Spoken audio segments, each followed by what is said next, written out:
Hello and welcome to Big Dash Knows. Big Dash knows what? Prospects. Big Dash knows prospects and New York Giants football.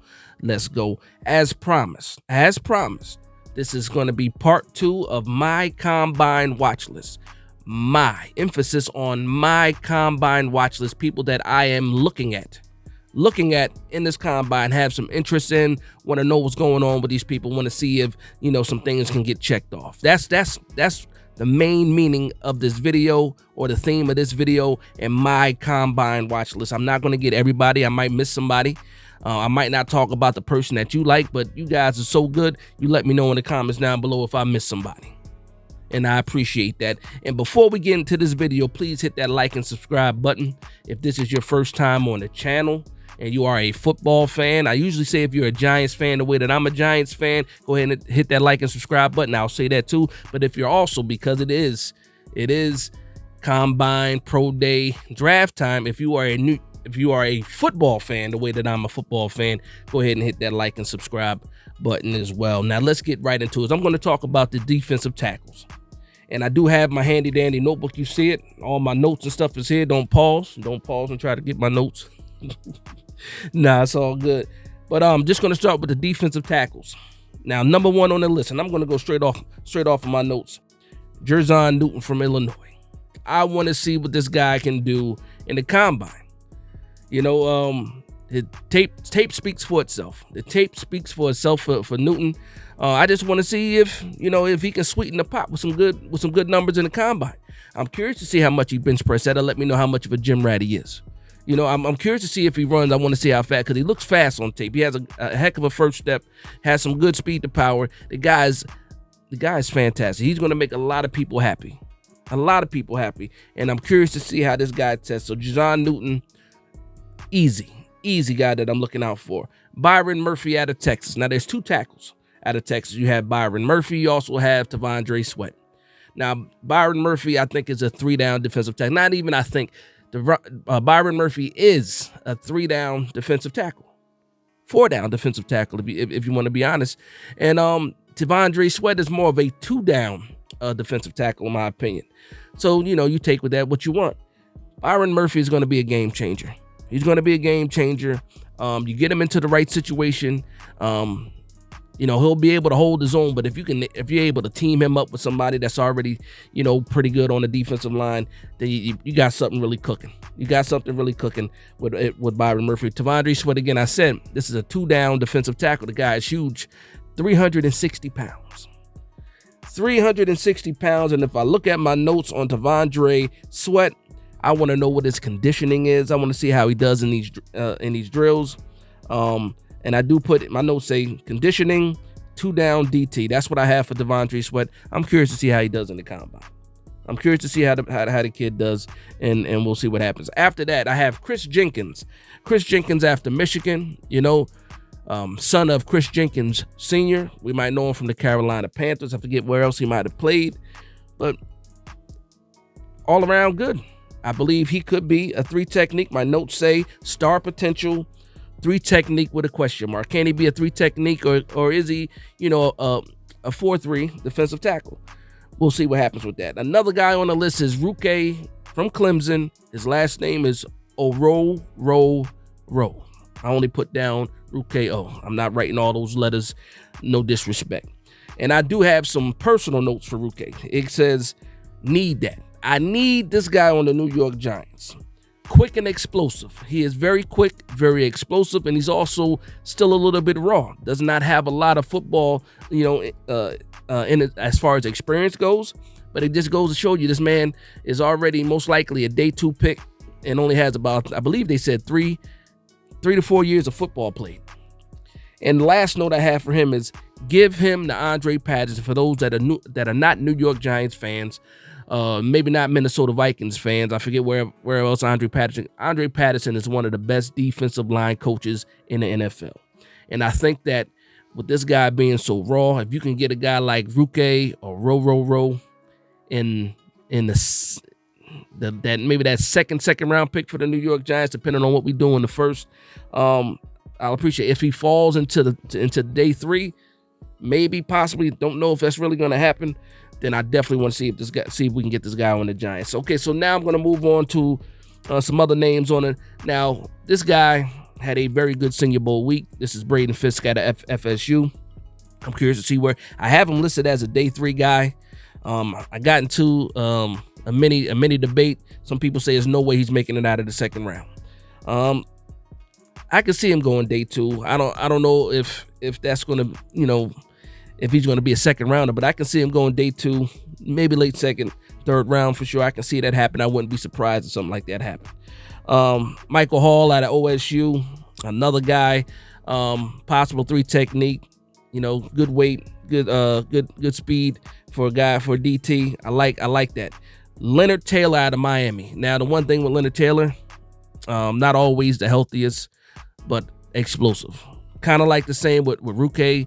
I believe early on they had Leonard Taylor, up there as like a second rounder. I think he fell a little bit because of the injuries. We'll see what happens with that. And then to just end my list, I have Mekhi Wingo, and I also have Keith Randolph and Jordan Jefferson out of LSU. So that's Keith Randolph, also from Illinois, just like Jazon Newton.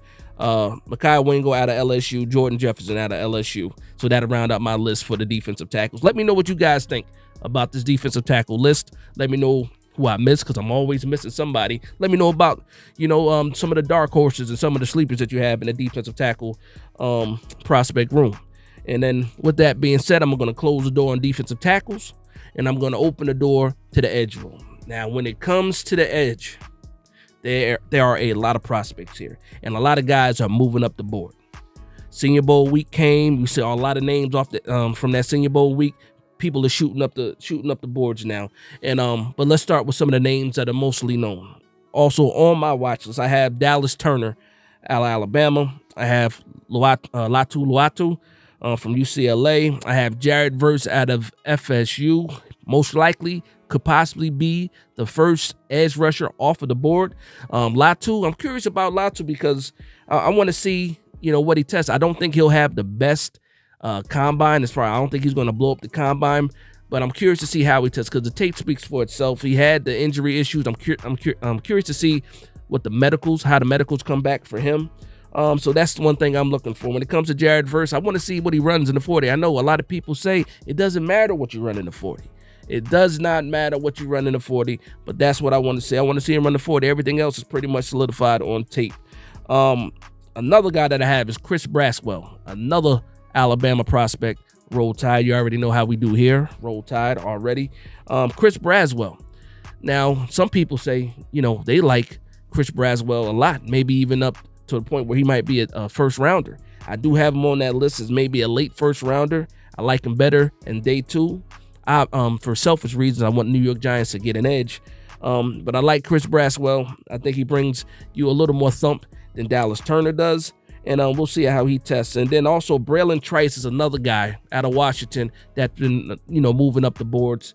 I've seen it a few times where he can possibly go in the first round. I have him listed as a day 2 guy, again, for selfish reasons. I think he does fall out, but I wouldn't be surprised if he gets picked up late in the first. Give you some quality. I think he's one of those, a good option to put it alongside or opposite side of Kayvon Thibodeau. Again, for my New York Giants fans, but I like Braylon Trice is high on my list. All right, going into day 2, and one of the surprising names that I think might possibly be day 2 is Chop Robinson. I'm curious to see what he runs at the combine. They have him. I've seen him listed as like a 4.56 or a 4.6 guy. I'm curious to see what he runs. If he runs or if he blows up the combine, I think because he's fallen a little bit, it might put him right back in the mix for Chop Robinson. Jonah Ellis is another guy. Used to be a sleeper. Now a lot of people are mentioning his name. For me, I think he's a little light. I'm curious to see how much he weighs. Tall guy already, but I want to see how much he weighs. If he's over 250, he could possibly be over 250. He looks light. I like it because he has a whole repertoire of moves. And he has a high motor. Another name is from Penn State is Adisa Isaac. Definitely a day 2 guy. Sleep. I can't even say a sleeper.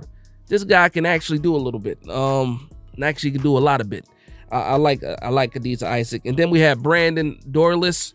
And then Darius Robinson is another guy. Good Senior Bowl week, shooting up the list. I'm curious to see how these guys run. And some later round guys, I have Muhammad Kamara. I'm curious to see how he tests. I believe he's a little short for an edge. I believe he's only 6'1". I got to check the notes. I didn't write down the heights and weights for everybody. But to me, when I watch him play, he looks like he might be a little short. But we'll see what happens with that. And then also out of Washington, the other edge I have Zion Tuapalo Fetu. It's either Fetty or Fetu. One of those late rounders. I see him going like the 6th round. But possibly, one of those late guys where you can actually get some good run with.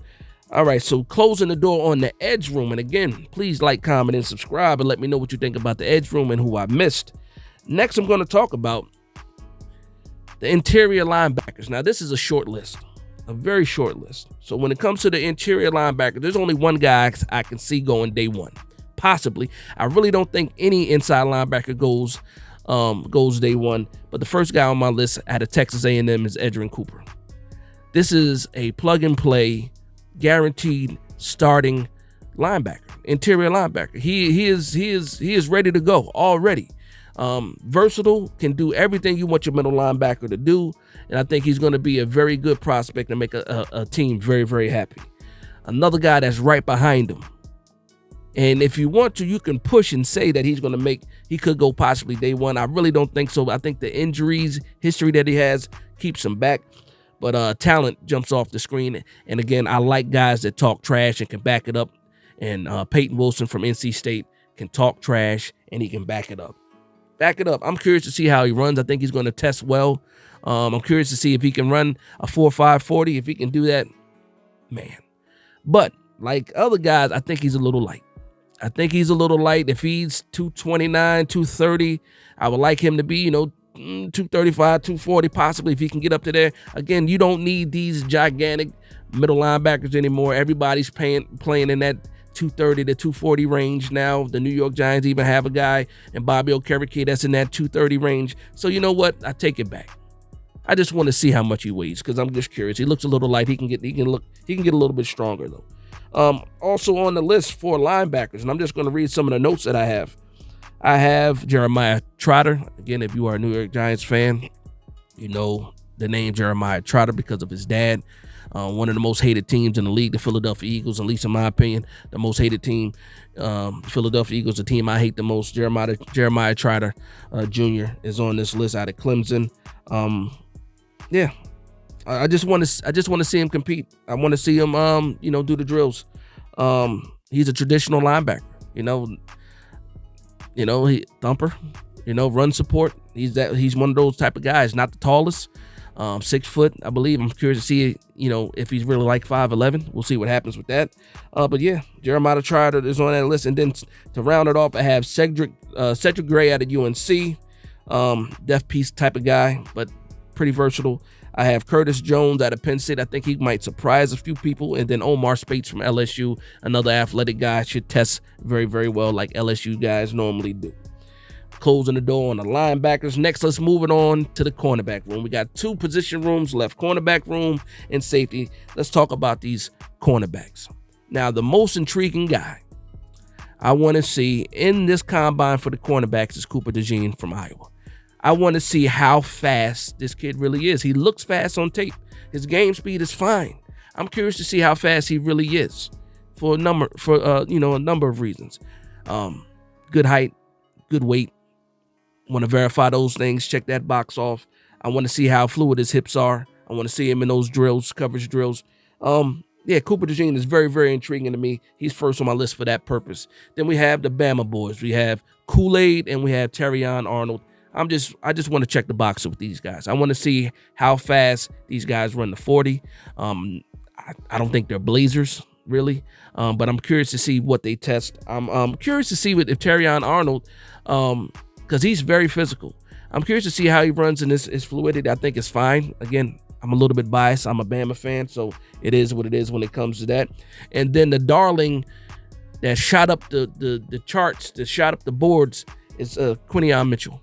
Quinyon Mitchell, is now looking like he might be the first cornerback off the board. Before, you thought you might be able to get him in the second round. Now it's looking like he might be the first cornerback off the board. How much of that is hype? How much of that is real? We don't know. We don't know. You know, he played at Toledo. We'll see what happens with Quinyon Mitchell. I'm curious to see how he runs. I think he has everything else. He's proven, even in Senior Bowl week, the hips are fine. No worries there. But I'm just curious to see what his straight line speed is. So we'll see what happens with that. And then also things like his explosiveness, you know, the long jump, high jump, stuff like that. I want to see where that goes. Then on my second day list of guys, I have Cameron Lassiter is another one. TJ Tampa. I'm curious to see if he's really 6'2" and really 200 pounds. I want to see that. He doesn't look like he's 200 pounds. Last year, Giants fans know Deonte Banks, they were calling him 6'2", 200. Found out he was almost 6'1" and like 190 pounds. I'm curious to see and he looked bigger on tape than TJ Tampa does. I'm curious to see how big TJ Tampa, what his measurables are. I have Ennis Reckenshaw. I'm curious to see what his height and weight is for real. Kalen King, I think he needs to test well. Didn't have the strongest Senior Bowl week, so Kalen King should. I really need him to blow this up. Pause. I really need Kalen King. I really need him, to test well. To get back from some of that down he got from Senior Bowl week. He was getting beat a lot during Senior Bowl week. I need him to have an impressive combine. Kalen Carson is another guy. I want to verify his height and weight, also see what his speed is for real. And then when I move into possible day 3 guys, and again, this is just my thoughts, possible day 3 guys, I'm looking at Josh Newton from TCU. I want to check his speed. Hopefully he runs faster than I think he's going to run. We have the kid from Michigan, the slot corner, Mike, and I don't want to butcher his last name, Sanistill. But again, a playmaker. I think he's a slot guy. Can he prove that he can do more than that? I think he's a slot guy. Can he play the outside? I don't know. If he runs fast, maybe other teams will, be more open to him. But again, I think he's pretty much, fit into that slot cornerback spot. Now, this next guy, shout out to New Jersey, Max Melton. Brother Bo Melton, currently in the league, cornerback from Rutgers. I just want to see what he does. I want to see his test. I think the size is there. Very, very, very strong looking cornerback. I want to see what he tests. I want to see him. I want to see what he runs. Check some boxes there. I think he's solidified as a day 3 guy. I don't think there's much he can do to try to move up or push anybody out of the way. I mean, unless he's running like a 4.2 40. We'll see what happens there. But I like Max Melton. Then and in my list is going to be DJ James and then also Chris Abrams-Drain are 2 guys that I'm curious to see just how these guys test. Just curious to see what these guys do. Again, the cornerback room is deep. If I missed anybody, please let me know. And with that being said, I'm going to move on to the final spot. The final spot, you hear my page turning, it's going to be the safeties. Now, I have no safeties going in the first round. None of them. Could there possibly be a guy that moves up? Possibly so. But right now, I see no safety going in day 1. So for the guys that I'm interested in seeing, it's a very short list too, just like the linebackers. Then I'm just going to run down my notes. For Tyler Nubin out of Minnesota, height, weight, speed, I just want to check those out. Kitchens, I'm just curious to see what's going on with Kitchens. Could he be, and he's from Miami, could he be a possible replacement for a guy like Xavier McKinney if we can't get that deal done? We'll see how that goes. Kalen Bullock at a USC, he fell and he's fallen. Can he get back into some good graces and possibly test well in the combine and get himself back up there? Possibly. So I think he's very, very talented. Didn't have the best senior year, but Kalen Bullock is another guy that's probably going to be going around 2 or round 3, depending on how needy teams are for safety. Quality guy for sure. Javon Bullard. Bullard is another guy. Curious to see what he runs in the 40. Curious to see how he tests his athleticism. I think he's a good prospect. It's the SEC, Georgia kid. Want to see it. I just want to see it. And then lastly, and this is a guy that I have a question mark on, and that's James Williams out of Miami. James Williams is 6'4", listed as 6'4", almost 230 pounds. 225. The man is big. He's huge. Is he going to participate in linebacker drills? I'm curious to see if that happens. He's definitely a hybrid guy. And when you see him, he's I don't even question his height and his speed. His height and his weight. The man, he looks tall. Like, if he's not 6'4", he's probably a little bit over 6'4". The man is huge. But I'm curious to see if they have him move, or participate in the linebacker drills. I'm curious to see if that happens, if he does that. And if he does, fantastic. He is one of those hybrid type of guys. Very versatile, a thumper, can also give you some coverage as well. But he's going to support that run game. And I like James Williams. I'm curious about James Williams. If you're sitting there on day 3, late 3rd, early 4th, possibly for James Williams, depending on if there's a run on safeties or not. I'm taking a long look at James Williams. I'm taking a long look at James Williams just to see what he can possibly do. And that's going to wrap up my part 2 defensive combine watch list. Let me know what you guys think in the comments down below. I appreciate you guys, tuning in, and please hit that like and subscribe button if you made it this far. Go ahead and do your man a favor and do that. So I want to thank everybody for vibing with me. Please like, comment, and subscribe. And from one Giants fan to NFL fans out there, this is Big Dash Knows, Big Blue Nation. Let's go.